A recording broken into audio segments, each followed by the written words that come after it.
Hi, my name is Danny Fleming of the MA Properties team. So today I want to talk about what is a dual agent and why don't I want one? So first off, I probably should explain what a dual agent is. A dual agent is someone who, when we're talking about one home, a specific home, someone who represents both the seller and the buyer. Again, that's someone that represents both the seller and the buyer on one home. That's different from an agent who represents a seller to seller home, a home, and then helps that same seller to buy a different home. That's completely different. That's cool. That's good.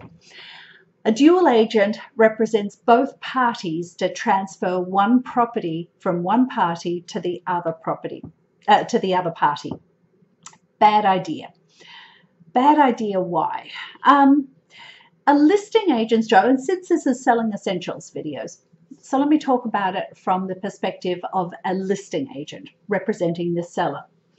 A listing agent's primary focus, primary job, primary role is to sell the home for the highest price, best terms, best conditions for the seller.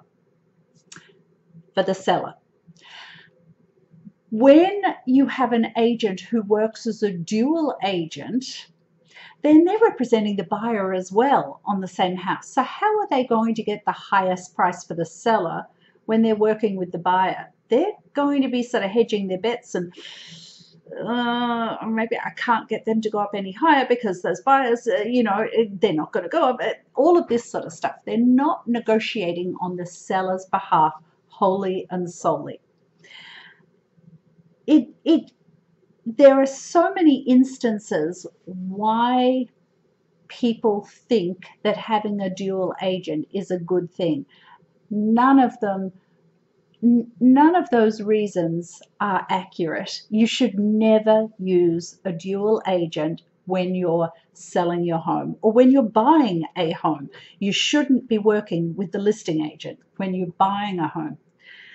So selling a home, the way we get the highest price for a seller is we market the home. We get it out to as many buyers as possible, because the more traffic we have in the home, let's say if you talk about basic ratios, if 10 people come in your home, let's say 10% of the buyers who come in your home will fall in love with your home. If you've only got 10 buyers coming through, there's only one buyer potentially who might fall in love. If you've got 100 buyers coming through using those same basic ratios, then you might have 10 buyers falling in love with your home. When we get competition on a home, or we get energy associated with making an offer on a home, we get a higher price. The serious buyers have buyer's agents that they're working with, and they go week after week with that buyer's agent to find a home, and they're making offers on homes, things like this. If a buyer doesn't have a buyer's agent, they're not really serious yet, or they think they're going to get a deal by using the listing agent. Again, they think they're going to get a deal by using the listing agent. It's not for any other reason that a buyer wants to use the listing agent. They think they're going to get a deal.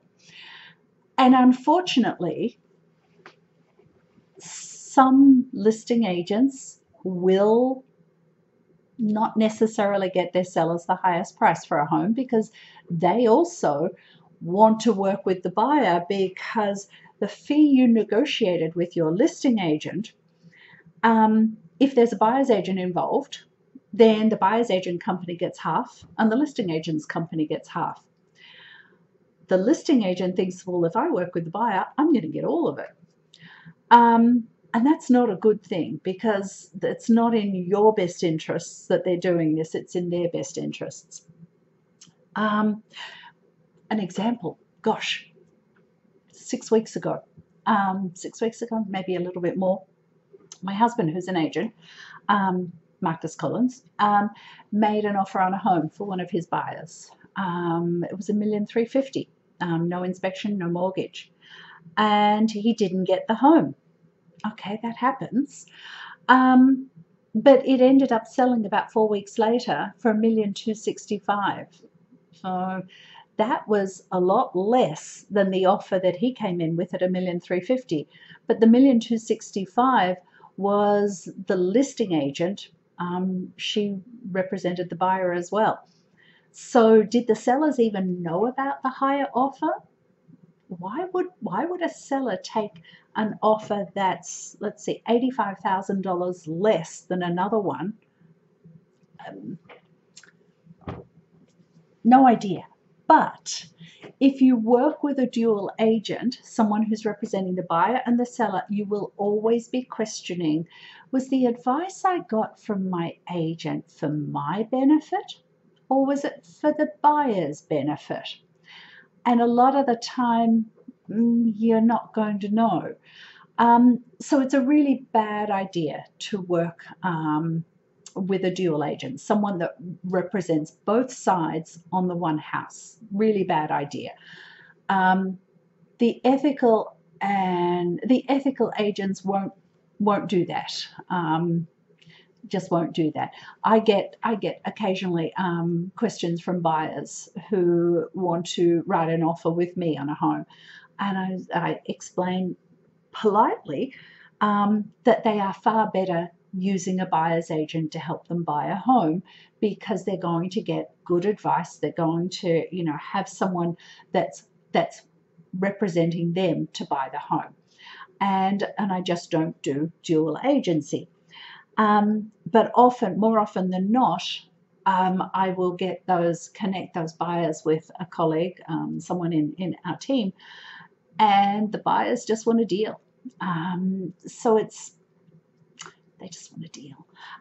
But anyway, look, if you've got an agent who says, I have a buyer to buy this home, and they are representing you to sell the home,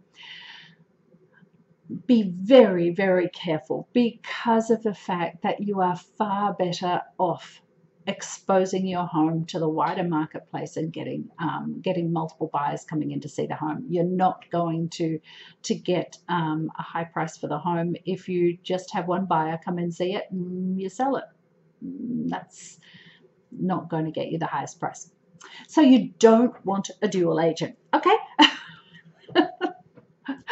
Hopefully that made it a little clearer. Look, if you'd like to chat about any of this, or maybe I've confused one issue with it and you just sort of got questions, then contact me. I'd be more than happy to talk about it in more detail. So here's my details, and I hope you all have a great day.